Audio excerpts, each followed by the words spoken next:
दिनै बे बर' बिमा सान दिनैनि सानाव 1988 आव आसाम पुलिसा गसाइगाव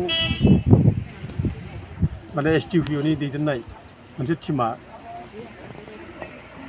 बे सराइबिलनिनो गायदे बसुमतारी आरो हेलेना बसुमतारीखौ अनाखाना गावथारनानै थांदों, जायगायावनो गावथारलांदों।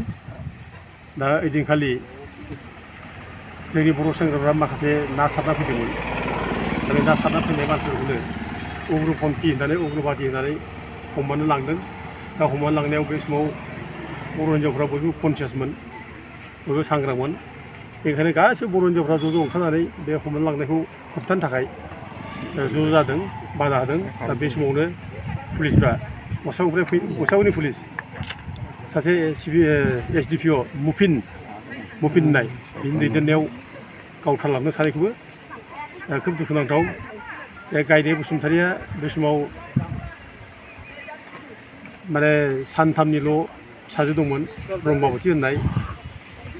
जोबोद ट्रेजेडि जे बिमानि आहार मोनजायैयाव आरो नांगौमानि जोथोन मोनैयाव ब्रह्माबतीया 15 दिननि उनाव जिउ गोमादों। दा बिमाया 12 थारिखआव थैबाय। दा बिनि 15 दिननि उनावनो ब्रह्माबतीयाबो थैनो गोनां जाबाय। दा बेजों लोगोसे गायदे बसुमतारीया 14 बोसोर बैसोल'मोन, बे समाव क्लास 9 आव फरायोमोन। दा बेबो अनाखाना निर्दोषि भाबै गावथारजाबाय। दुखुनांथाव जे सासे निरिह मानसि, सिख्लासा लेखा फरायफुनाय, जेबो दाय गैया, जेबो गाज्रि खामानि मावनो रोङा, बिसोरखौ पुलिसा गावथारनानै थांनाया बेनिफ्राय देरसिन आरो क्राइम जेबो जायाखै। आरो बे सिरियास भायलेसन अफ हिउमेन राइट्स बे जादों। आरो बर'फोरनि जे सायाव जे अन्याय जादों, बर'फोरनि सायाव जे हिउमेन राइट्स भायलेसन जादों, बेनि मोनसे रोखा प्रमान। दा जोंनि बड'फा उपेन्द्र ब्रह्मनि दैदेननाय आलादा बड'लेण्ड रायजोनि सोमावसारनायखौ बोरै क्रास खालामनो हायो, बोरै सिफायनो हायो, बोरै फोजोबस्रांनो हायो, बिदिनो मोनसे राहा हिसाबै आसाम पुलिसा बै समाव SB सरकारनि दैदेननायाव जाय जेरै बर'फोरनि सायाव अयथासार खालामदों, जेरावनो थाङो बेनो गुलि गावबोदों, जेरावनो थाङो बेनो बर' आइजोफोरखौ जिनारि खालामदों। दा नैबे सराइबिलावबो बे सानै बर' आइजोखौ गावथारलांबाय। बे जोबोद गोथौ निन्दा खालामथाव। जों बेखौ गोथौ रावजों बुंनाय फरायसाफोरा निन्दा खालामो। आरो दिनै जे बिमा माहारि सान हिसाबै आबुबा जे फालिबाय बे गायदे आरो हेलेनानि थैनाय सानखौ आं खोब गोसो गोरबोजों सिबियो, आं गोसो गोरबोजों स्मरन खालामो, गोसोखाङो। आरो बे दिनाव आं बिसोरखौ अरायबो बावो, मान बावो। जाहाथे बिसोरनि स्पिरिट जायनाखि जोंनो थुलुंगा होलांबाय, जिउनिफ्राय जे हारिया देरसिन, जिउआ जे देरसिन नङा हारिनिफ्राय, बे स्पिरिटखौ जे जोंनो गालांबाय गायदे आरो हेलेनाया।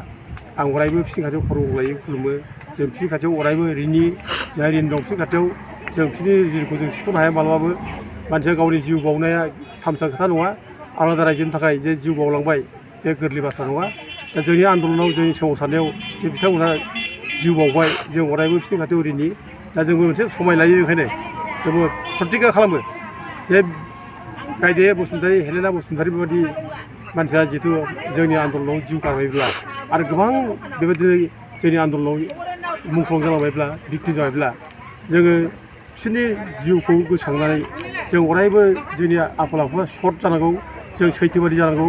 आरो जाथिनि स्पिरिटखौ लानानै, जाथिनि सेन्टिमेन्टखौ लानानै जों खामानि मावनांगौ। आं बेखौ बयखौबो खावलायो।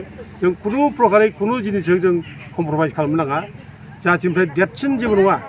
दा दिनै गायदे हेलेना बायदि मानसिया जिउ बावबाय जाब्ला जों दिनै बिसोरखौ लानानै जों मानो धेमालि खालामनो, जों मानो थगाय थसि खालामनो, मानो मिसा खोथा बुंनो। जों बिसोरखौ असनमान खालामनाय जायोना। आरो बेखौ पाप नाङो, जों पाप नांगोन। दिनै एथ' संग्राम खालामनायनि खोथा बुंनानै जोंनि नेतृत्वजों जुदि सोरबा आइजो जिउ गारबायब्ला, सोरबा आइजोआ जिनाहारि खालामजाबायब्ला, दिनै जोङो मानो मिसा खोथा बुंनो, मानो नंखाय खोथा बुंनो, मानो थगायसुला जानो जों मानो जोङो दुरबल जानो। बेखायनो जोङो दिनै समाय लायो। जों खुनु प्रकारै खुनु जिनिसजों जों कमप्रमाइस जाया। जोङो जोंनि संग्रामाव जाय आइजोफोरा जिउ बाउलांबाय, जाय जोहोलाव जोहोलावफ्रा जिउ बाउलांबाय, बिसोरनि जिउमाखौ जों अरायबो गोसोखांनानै बिसोरखौ जों अरायबो सनमान होनानै जों अरायबो जाथिनि स्पिरिटजों, जाथिनि थैजों जों खामानि मावलांगोन। आं बेखौ दिनै बे गायदे बसुमतारी आरो हेलेना बसुमतारीनि थैनाय सानाव बे बिमा माहारि सान हिसाबै फालिदों, बेयाव फैनानै आं बे प्रतिज्ञाखौ होनानै गालाङो। गोजोन्थों।